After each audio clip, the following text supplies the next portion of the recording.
On today's episode of Infinity Sports, we're just going to kind of see where the river takes us. We've got a couple of things, and we're just going to get in the boat with no paddles and go. So hopefully you guys stick around for the whole thing, or maybe there's a segment that you guys it's like. Slow sports week, guys. Give us a break. Super slow sports week. But we'll get to it right after this 8-second break.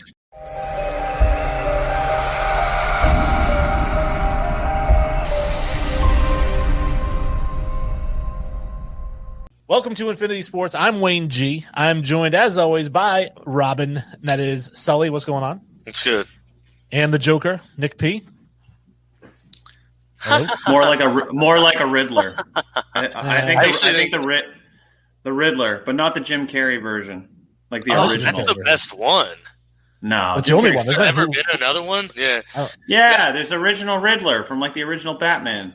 What? When it was like first on 1930? Like when exactly. Yeah, exactly. I was wearing PJs? Nah, that ain't good. Yeah. The new one, the new Batman with what's his name? Robert Pattinson. That's got the Riddler in it. That's like the main villain, I guess. The trailer looks pretty decent. Who's going to be the Riddler? I don't know. Damn, we should. Well, what's his name was going to be the Penguin? I thought. Who's the Irish actor that I can't stand? He's awful. I mean, shit. Oh, Colin Farrell. Oh, you don't like Colin Farrell? No, he's awful. Why would Colin Farrell be the Penguin? That doesn't even make any sense. Paul Dano is the Riddler. Okay. I have no idea who that is. Yeah, you do. He's man, you know who he is. He's in a lot of stuff. I just don't know what he's in. How could Colin Farrell be the Penguin? Because that's who they cast. And why would they? But why would they not have Danny DeVito? Why exactly? Well, why wouldn't you have Jack Nicholson as the Joker? You can't keep reprising the same role. Nicholson, I know, but Jack Nicholson's a bit old. So is Danny DeVito. No. What do you think? He's a spry chicken? He's like 18 years old? I'll tell you right now how old Danny DeVito is. Now that he's 76. That's not that old. No. He could be an older. He could be a seasoned Penguin. He could do all his own stunts. Yeah, that's what I mean. Why not? This guy in that you would know? I mean, he was in There Will Be Blood. Yeah. He was the guy who comes to see him about the land. The kid who comes to see him about that he beats with a bowling pin at the end. Yes, that's Paul Dano. Oh, wow, okay. The priest, the pastor or whatever. That's Paul Dano. He's going to be the Riddler. God. I actually don't mind that because he's a really kind of creepy guy. So no, he's not. Give me like a Tom Hardy. Give me like a Tom Hardy or something like that. No, Tom Hardy's too big, way too big and thick. Tom Hardy was Bane. You remind me of Jesse when we used to do Recasted, and he treated every recasting like he had a $700 million budget. Payroll? Yeah, exactly. Oh, all right. Well, I mean, I don't know. They're the Batman movies, so they tend to gross the other guy I think I'd like is the guy from if I would have told you Heath Ledger was going to be a Joker initially, we all probably would have been like, why Heath Ledger? Why not somebody else? Because I would have said he would have been great. Yeah, I said Will Smith was a great genie. Well, he wasn't. He was a great genie, but that movie wasn't good. And it's no. It's a role that's impossible to live up to. Also, you had to go into it forgetting about Robin Williams. You had to. Yeah. So, him himself did very well. He could never do as good as Robin Williams. Like never. So but because you're set up for failure in that situation, it's like the genie has to be Robin Williams, or you just don't have one. Yeah, I mean that I kind of agree with. I don't think it's a movie that should have been live action remade. Also, Peter Pan. Yes. Yeah. That was already live action. That movie was fantastic. I know. We just went on. You started this. Yeah, you started this because you referred to me as the Joker, and I felt like more of a Riddler. But now I don't want to be either. I think you're more of a Joker than a Riddler. To be honest. Could I be somebody like? Could I be like? Can you be the Riddler comic? Could I? Could I be a different? Could I be like Mr. Freeze or something? Oh no. Arnold Schwarzenegger. That was the worst Batman. Well, I don't know. I think George Clooney was the best. Oh, really? I mean, movie. That was the worst Batman movie, but George Clooney's a dreamboat. Yeah, absolutely. Ugh. Well, speaking, because like you said, we did get off the rails a little bit here, but speaking of dreamboats, how about Greg McDermott, the head coach of Creighton? I know Nick was dying to talk about this topic, which is, he refers to he tells his players, I'll read the quote right here. He gets suspended because he said, guys, we've got to stick together. We need both feet in. We need everybody to stay on the plantation. I can't have anybody leave the plantation. And I feel like in this day and age, as a college basketball coach, why would you ever use the word plantation in any setting whatsoever other than we're going to be visiting an old plantation? I don't understand why that would even be his correlation. That essentially is saying, I'm the slave master, you're the slaves. If you think that your program is a plantation and that's how you're referring it, like that's where I think the context is bad. Like for him to make even the reference of that, it's just, I mean, even not in this day and age, that's a ridiculous thing to think and say, just because if you go deeper into the context. And like I said, it then leads to the belief that, well, he obviously sees his program as this plantation and he's this slave master driving these guys. And again, I don't know, like, you know, defend the castle, like there's so many other terms you can use. And for him to use plantation, I mean, it's just not even in this day and age, it's ridiculous. And in this day and age, honestly, I'm not a big fan of the cancel culture. This should cancel Greg McDermott's career, in my opinion. Yeah, I don't agree with all that. I think 5 years ago he makes these same comments and no one bats an eye. That's first and foremost. 5 years ago, the Clippers owner had to sell his team. Yeah, but that was a completely different scenario. I mean, he just made racial comments over a phone. I mean, but I wouldn't call the plantation thing a racial comment, right? Like China has the most plantations by country in the world, and they always have. China.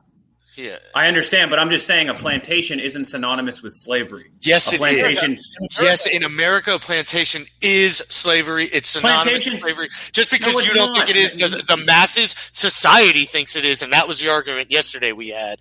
Right. Society's wrong. So society's wrong. Okay, then society's wrong in your other argument, and so that's a that told you it was a fallacy to say society dictates what you feel. All right, and you we don't need to get it. I'm just saying, because it's false equivalence. We're not even talking about two of the same things. So anyway, while we're back on topic here, not conflating two completely different arguments, plantations are literally still exist in the United States of America today. They still exist. Plantations still exist. They exist all over the world today. A plantation in and of itself. I realize what Sully's saying, that like it is a stupid thing. I don't even know that it's stupid. I think it's just like kind of like short-sighted to use the term. But I look at it like he didn't say it with a racial context behind it. He didn't have that intention behind it. I think it was a stupid thing that came to his head, and he just happened to say it in a media type setting. Right. And again, 5 years ago, we're not even talking about this. So quick question then. So the literal definition is an area in which trees have been planted, especially for commercial purposes. Now, so you think that's what he meant? That's one of the literal. Okay. So you think that's what he was referring to is it's this, or was it the? No, I think in a state in which crops such as coffee, sugar, or tobacco are cultivated by residential labor. Oh, okay. I think that's exactly what it is. You think that's what he was referring to? So when he says plantation, he means, hey, guys, this is our crop-producing thing, and let's go do – like, no. Like, that's not what he meant, and you know he didn't. Like, I understand plantation has a different meaning, and it doesn't necessarily mean a slavery-driven whatever. But in this case – that's exactly what he's referring to. There's no other way to make a reference. Like he's not referring. I don't think he's making himself. I don't think he's trying to make himself out to be like, I own these players. I think that's ridiculous. I mean, he probably will get fired, but I think drawing the correlation to like he's some like bigoted racist because he made a stupid remark in a you know. I mean, it's just ridiculous. I'm not calling 5 years ago. We're not 5 years ago. United States of America before Trump. This doesn't happen. See, I disagree because I do think of the connotation of plantation, and I wanted to give him the benefit of the doubt because I was like, all right, maybe he grew up in the South and there's plantations everywhere. Maybe he lived on one. He grew tomatoes. Or whatever. Why does it need to be in the South? Where's Creighton? Creighton is not in the South. That's why I was getting there. But yeah, Creighton is where is Creighton? Indiana, Illinois, right? Somewhere up that way. I think Creighton is Nebraska. It's in Nebraska, and he's from Iowa, so he didn't grow up anywhere really near like what I consider plantations. He grew up on farms. Up north, we call them farms, you know, and he could have said stay on the farm, and I think nobody would have had a problem with it. You know, we all need to stay on the farm, and everyone thought, oh, cool, so like a farmer and his family. But when you use the word plantation, It was such a bad word. I don't know. He didn't grow up around plantations. He never coached around plantations. He's always coached north of whatever the Mason-Dixon line. Yeah, he's always coached north of that. He's always lived north of that. And to use the word plantation, I don't know where. And he even said himself, he came out with a statement and said, I've never used that term before. I don't know why I did it there. Right. I don't know either. It's such a bad word. Why would you use it? I'm not calling him a bigoted racist too, but it is a bad word. Like it's got a context. Like, why not use the word farm? Like it just has a context that like. If I go buy a house down in Pinehurst, North Carolina, because I like playing golf, and I invite my friends and family down to visit, and I say, "You guys want to join me at my plantation home?" Which is exactly what they're called. People are going to start saying, "Whoa, whoa, whoa! What do you have, slaves on the property? Why are you calling them?" Somebody might say that. Somebody might, but no. Oh, without a doubt. But he didn't say, "Hey, let's stay on the plantation home." No, I can't have people leaving the plantation. And he's not. And you're also not talking to a group of black men, predominantly black men, that you are leading. And that, like that you are a power figure over. It's all context here. Like, I understand the word plantation doesn't necessarily have to do with slavery, but in the whole context and grand scheme of things, it does. Like, it really does. The way that he was saying it was not to be synonymous with slavery, or that he felt like he had ownership. He was just saying he needs his players to not roam around to screw up with the whole COVID thing. I think we understand what he was trying to say. I think it's just a poor choice of metaphor that he used because, again, like Sully's point, he is the guy running the team. And he's saying, I can't have my residential labor running away. So he should be fired for that? I don't know. He's been suspended. I'm okay with the suspension. He should be fired for it? I would look into the rest of his history if he has a history of it. I don't think he does, but if he does have a history of it, then yeah. I think it's what do the players think? I think as the school, I would move on just because I don't want to deal with it. I don't think he should never get a job again or anything like that. As the school, I would probably move on because it's easier. You don't have to worry about any of the backlash and maybe possibly losing recruits or anything like that. But no, I don't think it should cancel his career. If nothing comes out deeper, I don't think his players, nobody's ever said anything about him. We'll see what his players say in these upcoming, I'm assuming weeks. So, but if I was the university, I would probably part ways just because it's easier. And the university did say before making the decision to suspend him that they met with the players to get their thoughts on it. So what do the players say? I couldn't find that. At least, yeah, I don't think they said what they discussed. It was just behind closed doors. If we talk to the players, we feel like this is the best decision moving forward, is having him suspended. I think they're going to use the suspension time to look into if this is a first-time occurrence. And to Sully's point, yeah, they probably should cut ties with him because it is going to be an issue going forward. He's obviously a very good coach. He's been there for 11 years, Division I. I mean, he can go somewhere else and coach. To a tournament, yeah. Yeah. Maybe now coach South Carolina. You can say plantation all day long. But now this follows him for his career, right? Because we're gonna lambaste this guy as he's going to be portrayed as a racist because he made a comment that maybe that can come across as racially insensitive. No, and again, I think that's going a little far to just say he's being labeled as a racist. I don't think there's that because again, if it comes out, I think there is that. If you read the comment section in the Sports Center articles and stuff like that, you have people overreact. Like, of course, Nick. Like, I mean, there's plenty of dummies that are going to overreact and say this guy is clearly a racist, blah blah blah blah blah. When in fact, man, he probably just misspoke in one sentence and in one word. But again, as the school's feeling should be, hey, look, it'll probably be easier. I don't think this will follow him around for his career as long as he has no other further history on it. I don't see this following him around for his whole career. I just think it's crazy that, like, I know it's subjective to the university and to the institution, but you have situations like even my beloved Penn State, who swept a literally child sex allegation under the rug for like a decade, and then you have like Rick Pitino buying hookers and cocaine for his basketball recruits, being swept under the rug for years, and then something like this pops up, and all of a sudden now this guy's probably going to lose his job over it. When those things popped up, what happened? Penn State removed all their statues of Joe Paterno. They cut ties with Joe Sandusky. But it wasn't an immediate thing. It wasn't even close. But these sort of things, there's zero tolerance for. No, I think there's I mean, to be fair, anity who swept it under the rug. That's societal. It's societal. It has nothing. Well, anybody who swept that other shit under the rug is a scumbag and a piece of trash, in my opinion. And they should all, and hopefully they were, punished to the full ability. If you knew something was going on where these children were being taken advantage of and you didn't say anything, you're the scum of the earth, in my opinion. Yeah, right. But that's my point is those things went really long before anybody talked about them. Whereas somebody makes some sort of potentially racially insensitive remark and boom, we have to put a stop to this immediately. We can't stand for this. And NCAA's all over it. Like all this sort of stuff. I think that whole mindset is absolutely I wish ridiculous. we would have done that 40 years ago to Penn State. Yeah, I mean, it wasn't happening for 40 years. But you know what I'm saying? For 20, whatever, how long ago, I wish we would have nipped it in the butt then, and then we wouldn't have had however many victims these disgusting human beings had. And I think it's a bad mindset to say, well, all this other stuff was swept under the rug at other universities. Let's just sweep this under the rug. Yeah. I mean, it doesn't – they have to address But that's not what I'm saying. That's not what I'm saying. I know what you're saying. I do know – I agree. Everybody's so quick to label somebody a racist now and essentially cancel them. And I agree, it's a little ridiculous. That's why I don't think if he would have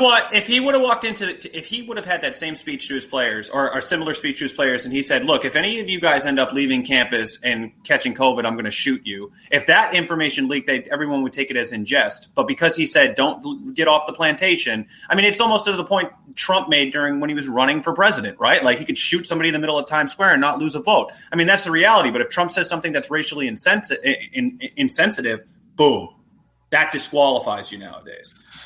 Not even if it is racially insensitive. If a group of people could perceive it that way, that's what I'm saying. That's the problem with all this. And I'm looking at each individual thing in a separate light too. I'm not trying to group it all together because it gets too convoluted if you do that. I'm looking at it this way. The coach said something. I think it was a bad metaphor that he used. He thinks it was a bad metaphor that he used because he apologized for sure before he was suspended. And he's never used it before, according to him. So he feels it was a bad metaphor to use as well.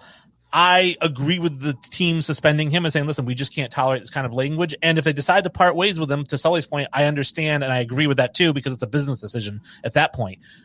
To your point, people are going to call him a racist, but I don't think that's because he loses his job. Are you telling me if they let him keep his job, if they don't suspend him, people are going to be like, oh, he's not racist. They let him keep his job. They're still going to call him that. No.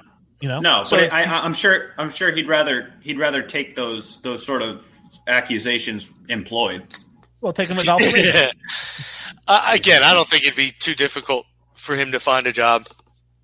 I mean, I don't know nowadays. Yeah, I don't know nowadays. And I mean, honestly, I think it'll be obviously the other school will have to do their due diligence. They'll get in contact with Creighton and say, hey, look, why'd you let him go? And Creighton, if all of this plays out the way we think it'll play out, and he doesn't have the history, because I don't think he does.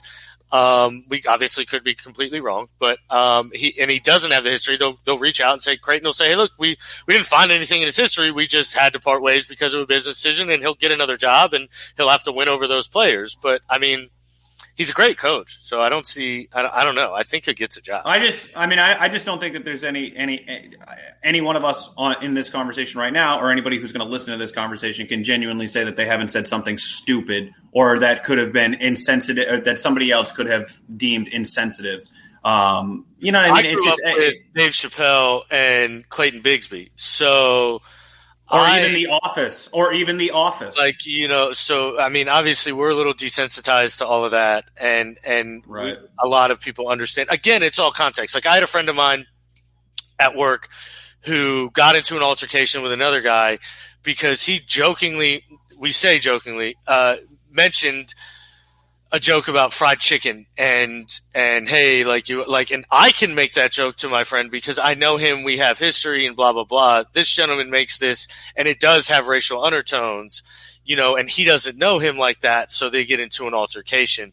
So I think it is all like who you know and when you say things, but like, but I think to Nick's point too, I think that could come back to bite you if it was you that said it, even though you know him and you have that relationship with him. If somebody else heard you say it to him, then right, it doesn't matter. That's very true. That is very true. Yeah. And you know, it's a shame that you do always kind of have to be looking over your shoulder nowadays and worried. But I mean, Dr. Seuss isn't safe, so he is not.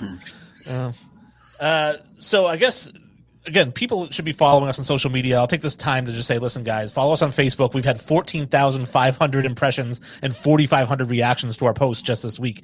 Be part of that. It's moving. It's moving, folks. Be a part of it. We're very interactive, I promise. Nick is a lot of fun to argue with, I promise. He's super fun. And it shouldn't just be the two of us arguing with him. I know, it shouldn't just be me and Wayne arguing with him all the time. Yeah. By all means, the more the merrier. I'll take it. So what kind of blew up in our group chat, as well as kind of blew up, one of the things that created a lot of impressions and a lot of reactions on Facebook was I had posted a meme from Jeremy Lin, where Jeremy Lin had said something to the effect of when athletes donate money from the salaries that they earn, no one seems to have a problem. When athletes speak from the platforms that they earn, we have problems. Double standard. Now, I posted this, and I actually captioned it, somebody needs to teach Jeremy Lin what a double standard is. And I think that blew up because people felt like I was attacking him or I was attacking his right to free speech, which we've talked about on the show. I'm not. You can talk all you want.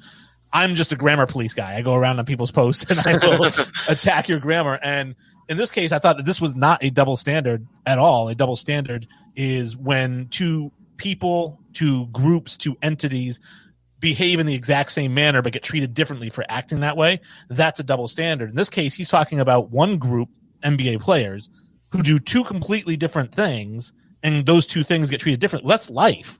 You know what I mean? Like, yes, I get treated differently when I drive like an idiot. They're not, though. They're not two completely different things, because with the status, with the work and the effort that they put in, and if you want to read the quote, or I'm sure you're going to show the quote, so they earn salary that is indicative of the work that they put in. They earn that salary. With that salary comes a level of exposure that the average person does not even come close to. I would argue that the average politician in this country doesn't even come close to. Jeremy Lin is a name that's recognizable more than your state senator. So, I mean, let's just call it what it is. So the fact that he's talking about earning, and they're literally synonymous with one another, you can't, one doesn't come without the other. There's a double standard. He's right in the sense of they don't care. We as fans or media don't care what they do to donate their money, but we do care about what they say and how they use that platform that they earned. To me, I understand what he's saying as a double standard. Now, we get into the question now of the platform that they earn, right? Like, to me, that's like a self-righteousness entitlement sort of mentality that society helps perpetuate for these people. But I mean, I don't know. I don't look at like the whole grammar thing. I understood exactly what he was saying. I think it's ridiculous. I think we hold way too much weight in athletes' opinions and views on things that are matters outside of sports. See, like, this is what's tough is because, like, we agree that, so in that sentence where you say we hold their opinions too highly, you're essentially like shitting on his platform and, and saying like, look, you can say it, but I don't hold what you say important. So like, I don't know. That is what I'm saying. Okay. That is what I'm saying. So it's difficult to me because I don't think their earnings have any correlation to their platform. I think their superstar has a ton of correlation to their platform, and their superstar has to do with their earnings, but I don't think the superstardom is the key factor here. And I don't think it's the earnings at all. And I think that's where we differ. I don't think money has to do with their platform whatsoever. I doubt most of these guys truly actually donate a ton. And it's if it is, none of us know about it. Like, when was the last time? But that's his point, though. That's his point. His point is that no one talks about what they do with the money that they earn, but with the status that they earn that is in direct correlation with that money. But it's not the money. Why do you think their money has direct correlation to the status? So you think an MVP doesn't get you status, a $40 million contract does? That's what you're referring to? Yeah, I think anytime you have the weight where you can pull a press conference impromptu with a bunch of CNN or any sort of reporters just because of who you are, and that's directly tied to the amount of money you make as well, even if it's $2 to $3 million. If you're an athlete, you're highly visible and you can do that. Sully, if you had any take in sports ever, you would never be able to get ESPN to come interview you. But if I'm Jeremy Lin, you think that that's the same standard? Yeah, but Jeremy Lin doesn't even make a lot of money. Like that's like that's. But he's a well-known athlete. I would say. Yeah, but he's a well-known athlete. It's not about his money. He's a well-known athlete. It's about the amount of people he can reach. It's not about the dollar value he has in his bank account. But they're synonymous. Most athletes are millionaires. Most athletes are millionaires. Jeremy Lin's outreach is tenfold what Fernando Tatis outreach is, and Fernando Tatis makes tenfold what Jeremy Lin makes. And I would say that Fernando Tatis wanted to pull a press conference, he could to make a controversial statement. But again, what I'm saying is the money has no correlation to it. Again, Jeremy Lin makes infinitely less money but holds more weight than Fernando Tatis. And it's just because of his I don't agree with that. Bro, the amount of people he reaches in China shits on every single fan alone Fernando Tatis has in the rest of the world. So, yeah, but you're comparing baseball to basketball at that point. I know. You're not understanding what I'm saying. But you're not understanding what I'm saying. I don't think you're understanding what I'm saying. Like, I get celebrity gives you influence, but that's not direct correlation to your money is my point. Like Marcus Rashford, we brought him up, you know, the guy in England, the Manchester United soccer player is doing fantastic things over there, helping feed all these starving children. And it actually is getting a ton of pub and things like that. I mean, he's not insanely wealthy. Like I know he's yes, he is. Yes, he is insane. Yes, he is insanely. He's wealthy. Not getting $40 million a year. He's not getting more than Fernando Tatis. Marcus Rashford is more popular worldwide than Jeremy Lin. I don't think so. Again, he's not. Just because China is the big differential there. Don't use Jeremy Lin. Just because Jeremy Lin owns the China market. Manchester United is like top 3 fans in the world. No, I understand that, but every person in China is a Jeremy Lin fan. Not every person in China. I mean, I don't know that that's the case. I don't know that that's the case. And I think a lot of these arguments were brought up on these posts, and I just want to reiterate that I think that a better example and an actual example of a double standard that exists is Jeremy Lin could have said, why is it okay for a newspaper writer to share their political views, but it's not okay for an athlete? And in this case, we have two different groups doing the exact same thing, sharing their political views, but one of them is excoriated for it and one of them is not. That's a double standard. So he didn't use that example, though. He used, why is it if I make lots of money? But a double standard doesn't have to be mutually exclusive to two individual groups or two individual players. You can hold somebody entities. Or two entities. I mean, his premise is around earn. His premise isn't around being an NBA player. He earns money. He earns that platform, which to me are, again, synonymous. You just said they're two separate entities. No, I didn't say they're two separate entities. I said that you don't get one without the other. What I'm trying to say is that earning is so subjective, to your point, right? Because he could say, well, I earn all these girlfriends. Well, I earn these cars. Well, I earn this house. So that's why it's not a double standard, because there's not a true two things there that we're comparing. A double standard has to be two. But the way he said it, though, was, I don't know. I mean, it's really just nitpicking his verbiage at this point. I mean, that's what I do.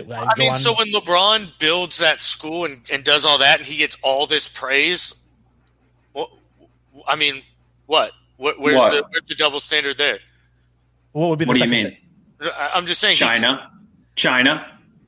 His views on China. That's only a double standard. Yeah. So, my whole thing is like we're giving him all that praise for that too. So if we don't agree with what he says out loud, I'm going to give him. More people remember LeBron for China than they remember LeBron for building schools. I would argue. I don't know about that. Yeah. I don't think either would argue for that. So I mean, I literally have seen political posts with like LeBron James, dressed in a communist China. That's amazing. Outfit. Like I've literally seen stuff like that. I mean, there's a strong political correlation to, the usage of LeBron James' views on China being synonymous with like the left now. I mean, the Republicans use that all the time. Yeah, I still don't think it's a double standard though, because again, I think it's. I find a hard time with the double standard thing. He went to Harvard. I know exactly. He went to Harvard. He went to Harvard.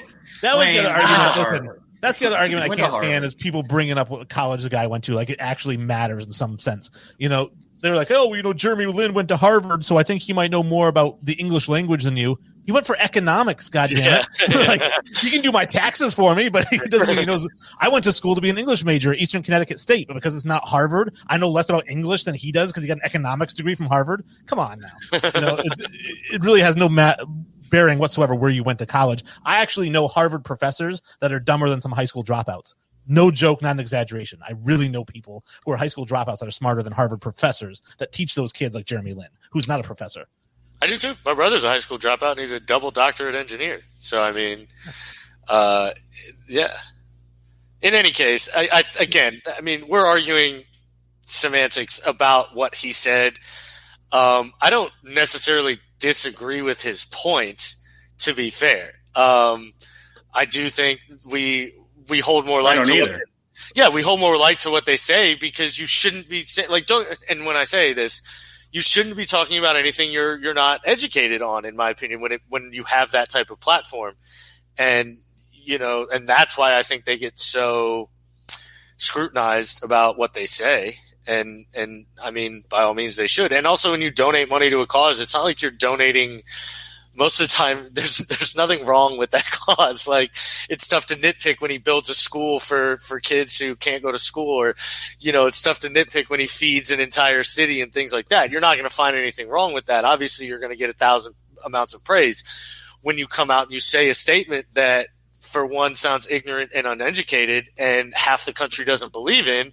You're going to get a lot of hate. You know what I mean? So I don't know. I think, again, these guys need to realize that just because they have an opinion doesn't mean we have to agree with it. Yeah, but I mean, Jeremy Lin's point is, I mean, he there is validity in his point because of the way that we interpret everything, because of the amount of weight. Anytime a celebrity or athlete says something, people gravitate towards it. It's all part of celeb culture. It's been around forever. I just realized you had a new background. You're throwing me off, man. Where's the Liverpool stuff? That literally just hit me. Like, I'm sorry. I had to. I know it's okay. I had to switch rooms. No, it's okay. I had to switch rooms because, for whatever reason, my Wi-Fi was choppy, so I'm closer to the router. Yeah, you were getting choppy at a point, but you can just replace the Liverpool banner right there. Actually, leave that shit out. Well, yeah, I mean, I got a new background too. Yeah, but you have a new background. What is that? That's Indianapolis. Why? Because the All-Star game is this weekend, and it's in Indianapolis. Oh, it's in Indianapolis? Why did I think it was in Miami? Because it should always be in Miami. Because why is the game in Indianapolis? Like, right. Indiana is the home of basketball. Who cares? No, it's not. It is. No, it's not. Well, I mean, technically Massachusetts, but I mean, Indiana is like. I mean, Mecca. Miami is the Mecca for basketball. I would say North Carolina. North Carolina. Honestly, I would think Chicago. Chicago, I think, is also more as a basketball city. Personally, Indiana is the basketball. What Texas is the football. Yeah. Okay, you way off. North Carolina is the basketball pinnacle. Wake Forest, NC State. North Carolina University, Duke University. I mean, do you want me to go to some of the smaller schools who are also tournament teams? I want you to take back some of those schools. Davidson. You know what I mean? Like Davidson. I can keep going. I've always referred, as a basketball player, lifelong, I've always referred to Mecca, if we're going to be using metaphorically. I've always referred to Mecca as Rucker Park. I mean, that's the Mecca of basketball. That is the Rucker. Yeah. I agree. But maybe for the N1 mixtape tour. Well, no, even the NBA guys love to go there and play. Yeah, I feel like as a basketball player, I have to make that journey to Harlem to play at Rucker Park at some point. I may be way past my prime now, so maybe not. But you imagine 45-year-old Wayne showing up there in his tight-fitting, extra small Duke uniform he used to wear when he was 25. Some knee-high strike stops. Looking like, damn, what's the dude from Along Came Polly? Yeah, he just died. Hoffman. Yeah, Philip Seymour Hoffman. Yeah. Raindrops. Philip Seymour Hoffman. That'd be Wayne at Rucker Park. Yeah, exactly. But no, so Indiana, though, like I said, Indiana is to basketball. That's Texas to football. Indiana is huge with basketball. It is. But anyway, but that's neither here nor there. The All-Star game we can talk about a little bit if you guys want. Nick actually wanted to talk about the All-Star game. Full disclosure about some of the stuff that goes on behind the curtain. We should call this behind the curtain episode. Is I wanted to talk about the two things we just talked about, and Nick wanted to talk about more boring things like who LeBron picked first in the NBA All-Star draft. Well, that's not what I said, but I said it's definitely more interesting to talk about Greg McDermott or Jeremy Lin. I mean, we can talk about Chris Sims rating Zach Wilson as his number one overall quarterback. Oh, it is Chris. Oh, that's Chris Sims, though. Exactly. I mean, he also, to be fair, he has Zach Wilson, Trevor Lawrence, Mac Jones, Kellen Mond at 4, and then Justin Fields at 5. Well, I like the Justin Fields at 5 take. I don't hate that. The only issue is there's no way. I don't think. I don't. Where's know. he have Trey Lance? He's another running back who's playing quarterback. Is that where he has Trey Lance? Oh, I don't know where he has. He didn't. I only saw his top 5. I hope he has Trey Lance at like 7 or 8. I don't know. I think Trey Lance could be like a bigger version of Russell Wilson. Oh my God! I mean, if he could learn how to throw the football, yeah. I mean, what do you mean learn how to throw? Trey Lance is a guy who literally has thrown one interception in his life. One interception in his life, and it happened this year in a meaningless COVID game.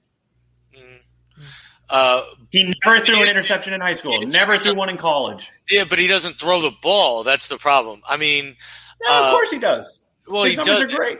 He throws a good ball, just not an accurate one. He has a very live arm. He's just not accurate at all. He can't make reads past his first read.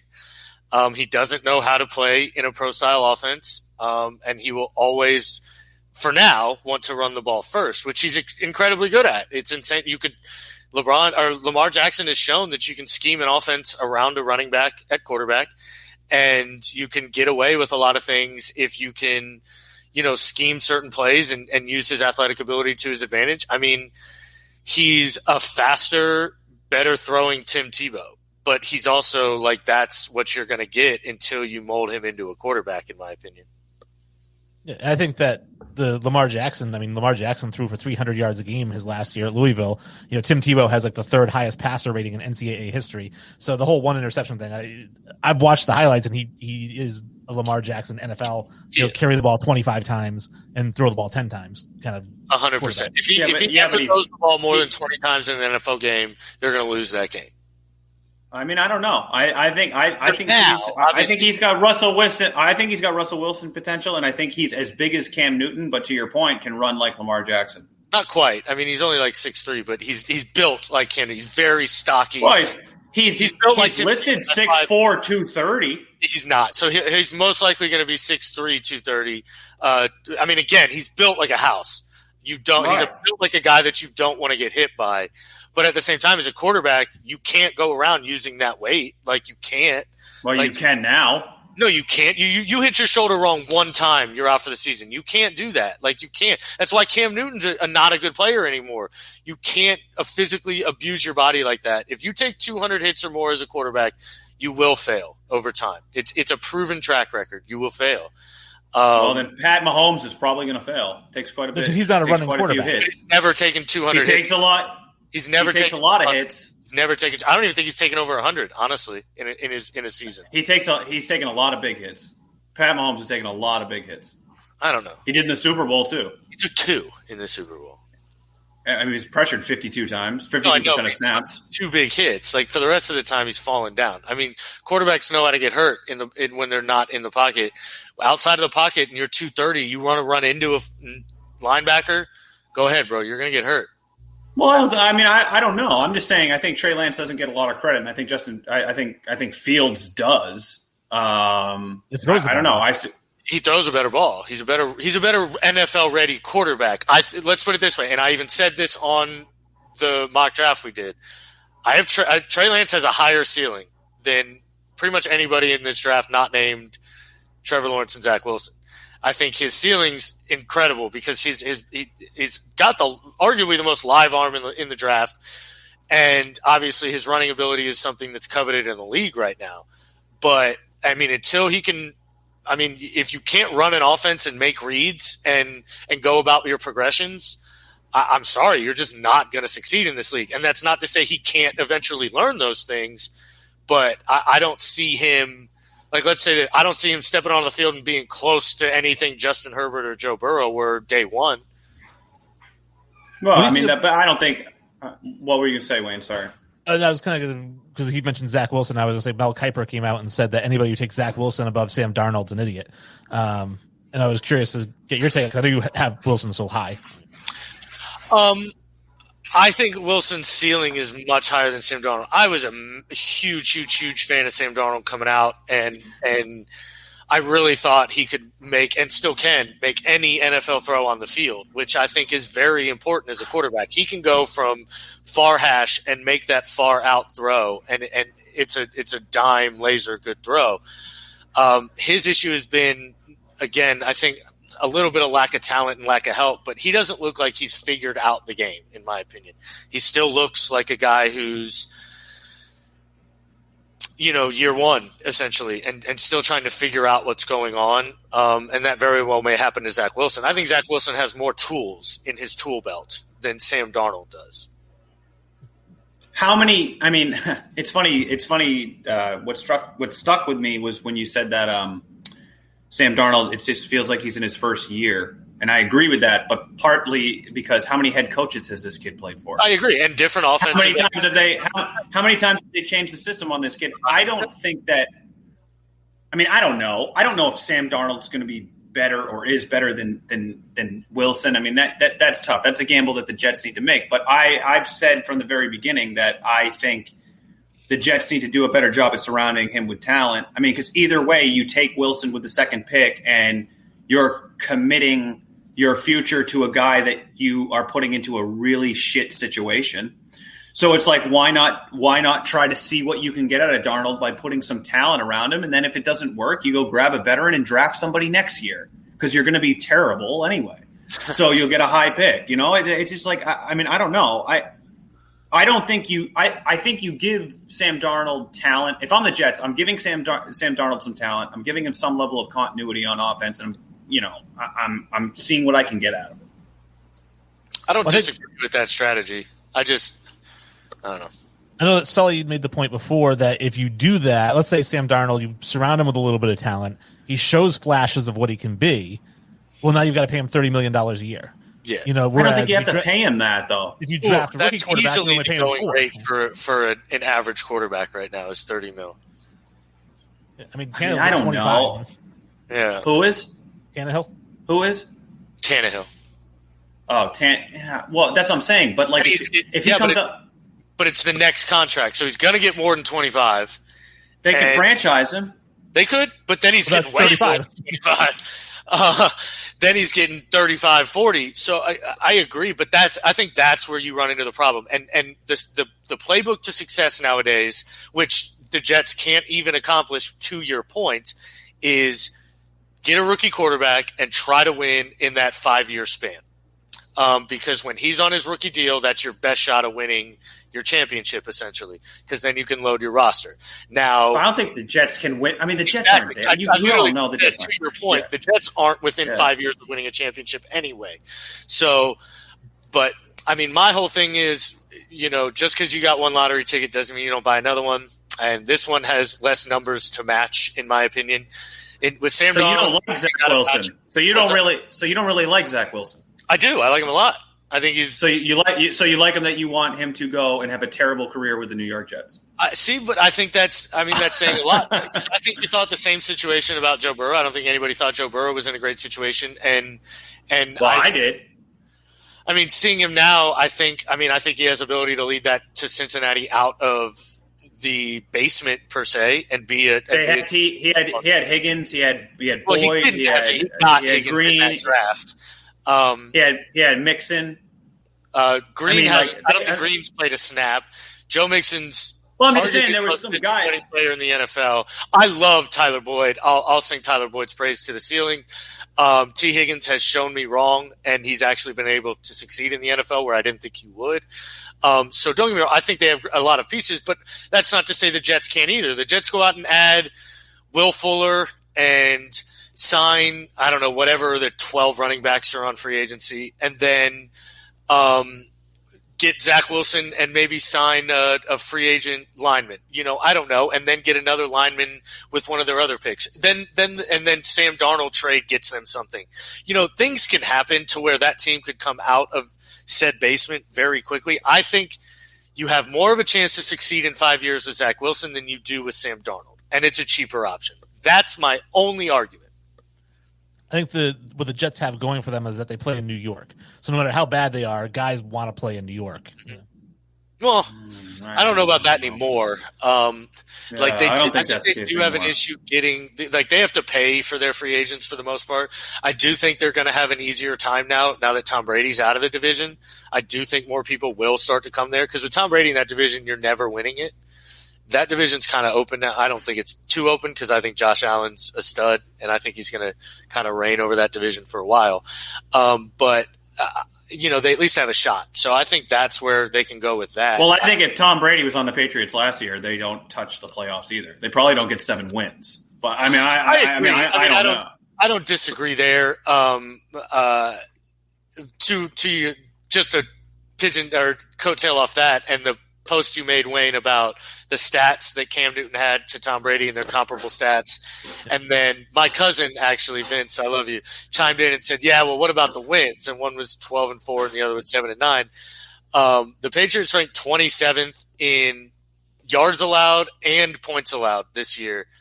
Last year they were those are Tom Brady's stats last year with the Patriots, not with the Buccaneers. No, I know. Yeah, the years with the Patriots. 2 years ago with the Patriots, and what were they that year? They were 12-4, right? Yeah. And then the next year with Cam Newton, they were 7-9. Well, the year with Cam Newton last year, they were 27th in defense in yards allowed and 27th in defense in points allowed. The year with Tom Brady, I don't think they were that bad defensively. I literally just last year. Yeah, last year. Looked. Yes, Patriots had a top 10 defense or top 15 defense last year. Bro, I literally just looked yesterday. I'm telling you, Wayne and I have had this conversation. The Patriots had a top 15 defense with Cam Newton last year. Belichick's never going to run out a 20-something ranked defense. Give me a break. Yeah. 26 in points for. Yeah, but what's total defense? Well, what's points against, though? The points against are 26th in points, and I don't look at total defense. So I look at yards and then points allowed. Well, total defense is going to incorporate turnovers, which I think is a very good I know, but stat. I don't. I mean, again, I'm saying they were 27th in points allowed. And I don't know. Bro, I'm looking at it. Either way, what I had pointed out on that post. Looking at it right now. They allowed 22.1 points per game. That's not. Oh, this is backwards. I'm an idiot. Yeah. That's not 22. I'm 22. The Washington led the league at 17. How could they be 26 with 22? I'm an idiot. They were pretty bad in yards per allowed, but I'm an idiot. Yeah, but that's been symbolic of a lot of defenses that they've still been super highly ranked. I mean, they were weren't they in the bottom? They were bottom in the Philly Super Bowl year. They anyway, were the point still stands. The point still stands. That the year they were mid-rank for yards, and I think it was now 7th for points allowed. The year with Tom Brady, they were 1st in points allowed and 1st in yards allowed. Right. So I mean, that's where you're 12-4, and that's where you're 7-9. I think that's the point. I mean, that's the overall point I was making. My apologies. The defense? You're saying the defense? Yes, the defense with Tom Brady was 1st in points allowed and 1st in yards allowed. Yeah. This year with Cam Newton, they were 17th in yards allowed and 8th in points allowed. And that's the difference. Brady's last 10 games in New England, he was 4-6.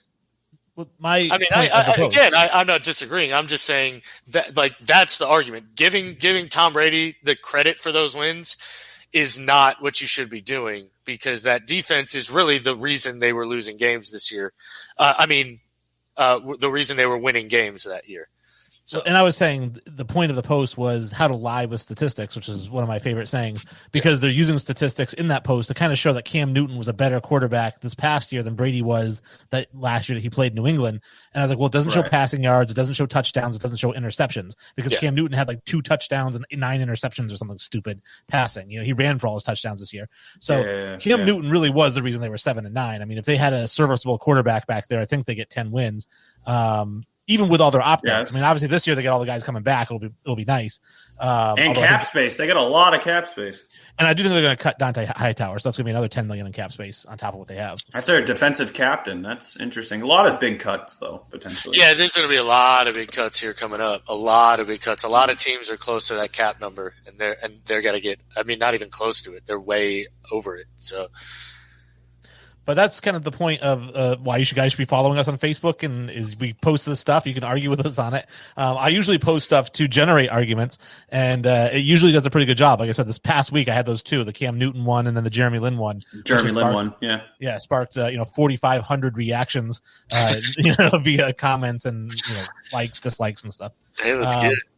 So we just got to find something. If you guys have something controversial you want us to talk about, we're more than happy to do that. We do have a few minutes left, and. What are you doing? I dropped my headset. All right. It literally took off my head. That shit was. I thought you were like, all right, I'm done. Yeah, I mean. No, sorry, I did want to touch on the All-Star game because it is this weekend. Not so much the LeBron thing. Nick pointed out the lopsided Rising Stars game, which I don't understand why we do this. Like in baseball, you have USA versus the world. That makes sense because so many guys come from the Dominican or from Japan.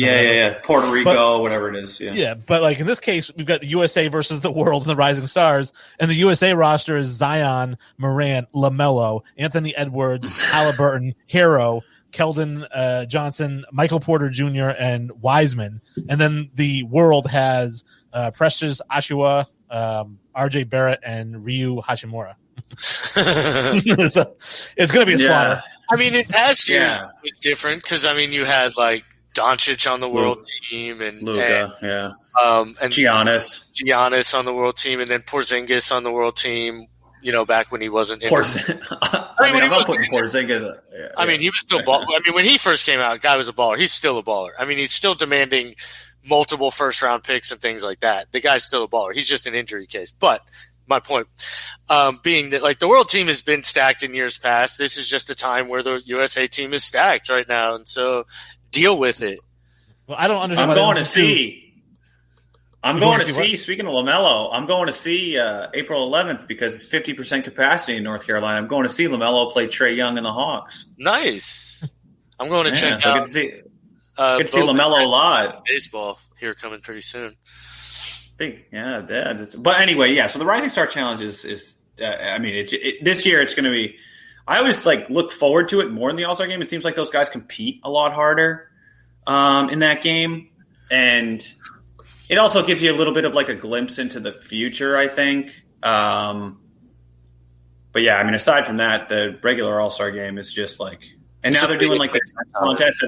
They're doing the dunk contest at halftime or Zion opted out of the dunk contest. Biggest mistake of his career. Yeah, it's the only thing he does well. It's what I mean. Now he's just going to get the tag that bro, you're just afraid of it. And I don't know. Yeah. It's such a bad. Only thing he does well. It's literally what he's known for. That's what he's known for. How are you not? I'm so mad he's not doing the dunk contest. It's funny because you brought up Zion, so Wayne, I have to. I was talking to a buddy down here, he's a big NBA fan. He used to write for Fansided or whatever, the blog posts or whatever, and strictly on NBA actually. And he made the comment to me that he's been impressed with Zion. And I hold a lot of what he says with a lot of weight. So he was I've been impressed. He's a lot better than I thought he was going to be. And I was like, okay, what's the caveat? And he was like, well, I would just say that I think this is Zion's ceiling. Zion's never going to be the type of guy who gets better than what we're seeing right now. He'll either stay at this level and be consistent at it, or, health is always going to be a question with him. We'll catch up to him over time. And I thought that was probably the most fair assessment. But if he stays the same right now and he's scoring 30 while shooting 17 to 18, that's a Hall of Fame player. So yeah, for sure. But I think his point was I don't disagree. I don't think he's ever going to be a guy who steps back and hits threes and owns an offense and is the main. Like, he's never going to be the main ball handler and things like that. I agree with you there. He's never going to be he's never going to be your number one option on a championship team. I think he could be if you. It depends on who you surround him with. Yeah, I think it depends. If you surround him, who his game compliments. First of all, I'll say Steph Curry, but Steph Curry's game compliments everyone. So. Yeah, well, I wasn't going to say Steph Curry. Honestly, he'd probably be better off playing with a guy like Ja. He'd be great playing with a guy like LaMelo. Can you imagine LaMelo Ball with Zion? Luka is another great example. But, like, those guys would have to carry him. Do you see what I'm saying?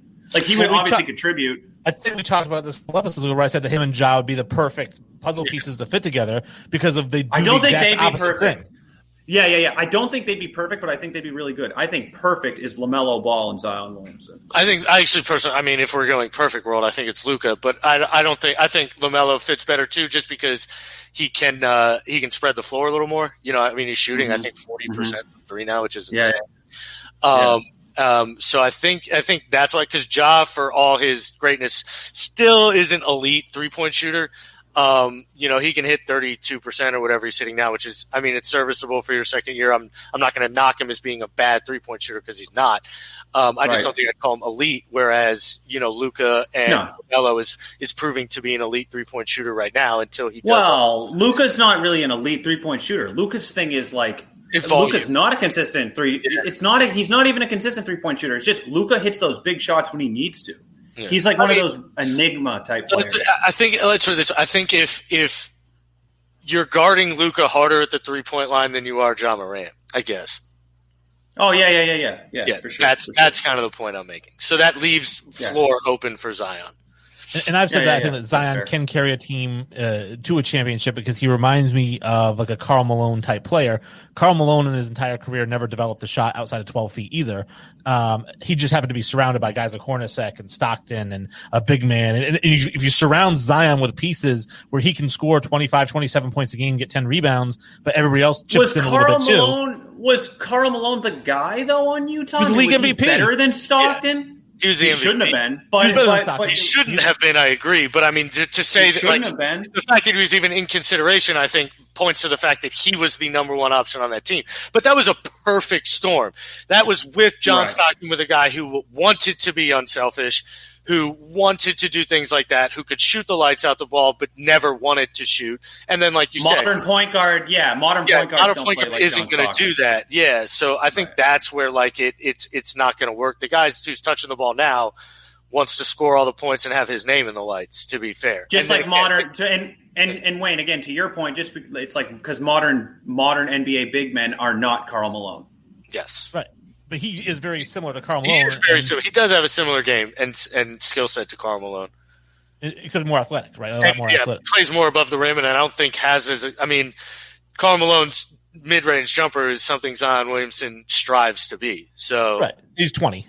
I know. I'm just saying that's what he strives to be at that point. And if he gets to that point, then maybe he could be a league MVP. But at this point, I don't think anybody's afraid of his mid-range jumper. So I think, again, that's where he's going to have to succeed. He's going to have to develop a game outside of the basket and not just those insanely high percentage shots. Otherwise, I don't think he'll ever reach the point that me and Wayne think he has at least the ability to reach. And what I was trying to say to Nick is that I feel like Nick is kind of knocking him for saying, well, you have to build a certain type of team around him for him to succeed. I'm like, but that's everybody. They just need different pieces, And I think that's a testament. Point, though. That's not my point, though. So LeBron, in a sense, listen, that Ja Morant is never going to be a guy that can carry a team to the championship unless he has good guys around him, because not everybody's LeBron James. LeBron James I wouldn't make LeBron James. Oh my God, anybody with him? Yeah, you mean any top 5 talent? He did leave that Cleveland team of bums, bro. Like, come on. And out of the East, where you're playing the bottom friggin' 4 teams are under 500. I'm not impressed by that. Sorry. I'm not impressed by LeBron. I'm impressed through the East. I'm impressed by that.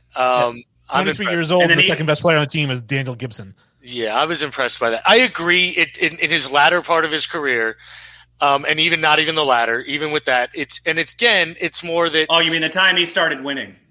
Oh no! The time he started winning is what you're saying. He was winning in other places, but again, Winning what? I think every player needs another player, so I'm not going to discount LeBron for going. But I would never say that. My whole thing is you're never going to build a team around Zion. You can build a team around John Morant, but you're never going to build a team around Zion. You're going to try to place Zion in a situation like he does. My whole thing is he wasn't deserving of being the number one pick. In retrospect, in hindsight, anything. I realize he's put up crazy numbers. It's on a really bad team. It's actually not on a really bad team. It's just a team that doesn't work well together.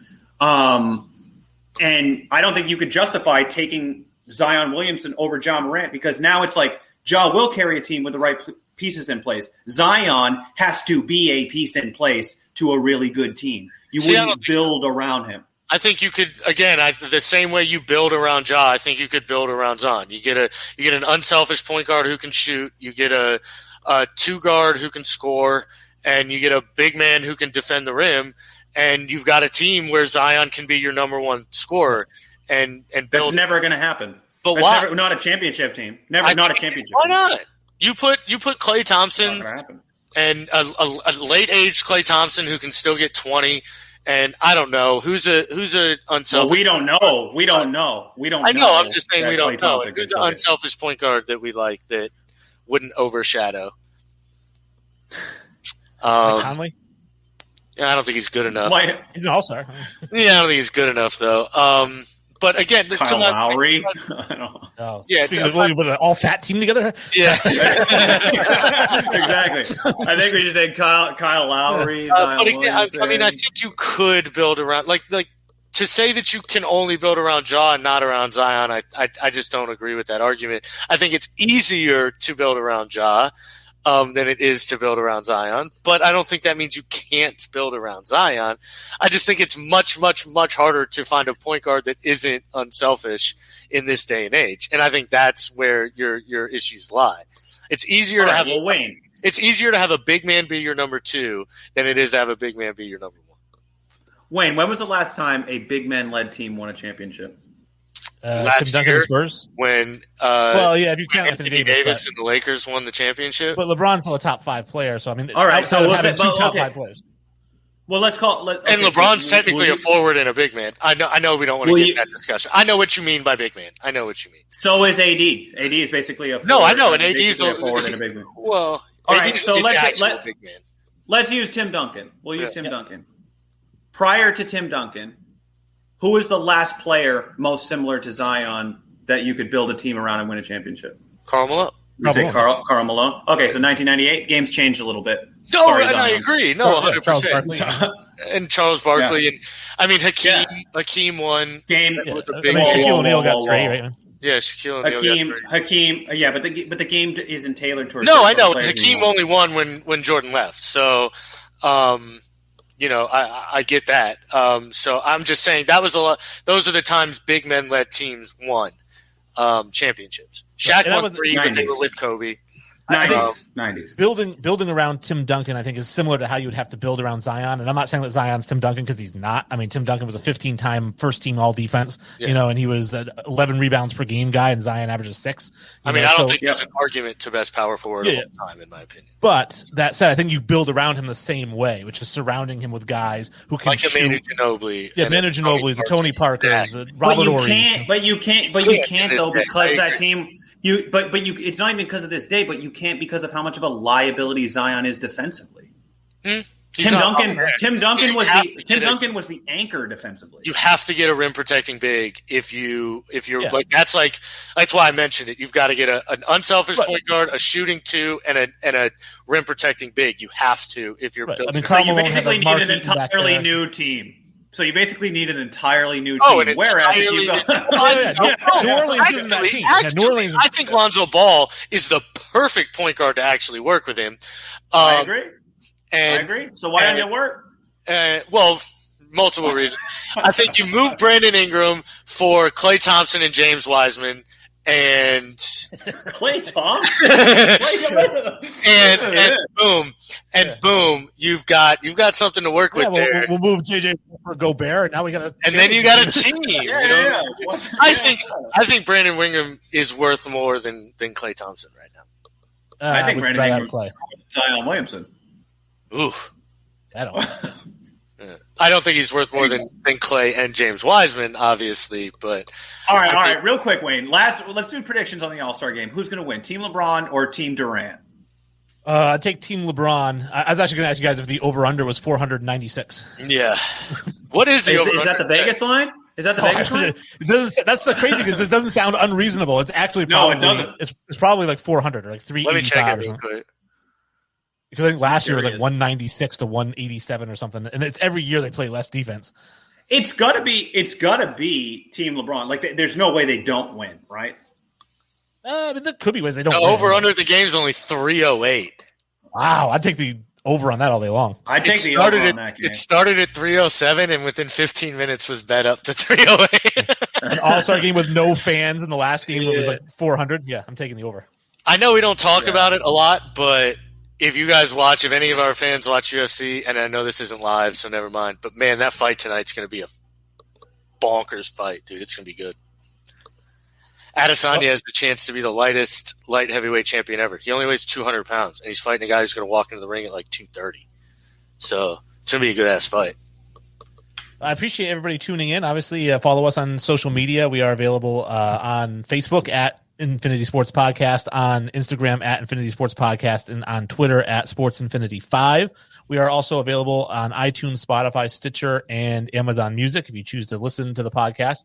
And obviously on Facebook, just pick your favorite clip, I guess, and or watch the whole thing. But mostly, if you want to listen to it, it's there. Appreciate these guys filling in and going with topics that not everyone was thrilled about. And I kind of played the dictator role, and I was like, well, I want to, so that's what we're doing. I mean, it's your plantation, right? That's right. No leaving the plantation. That's right. Agreed. Oh, man. When we end up getting famous, this show's going to get released, and I'm going to get canceled, man. Kenny, what do you think about the use of the term plantation? It's over!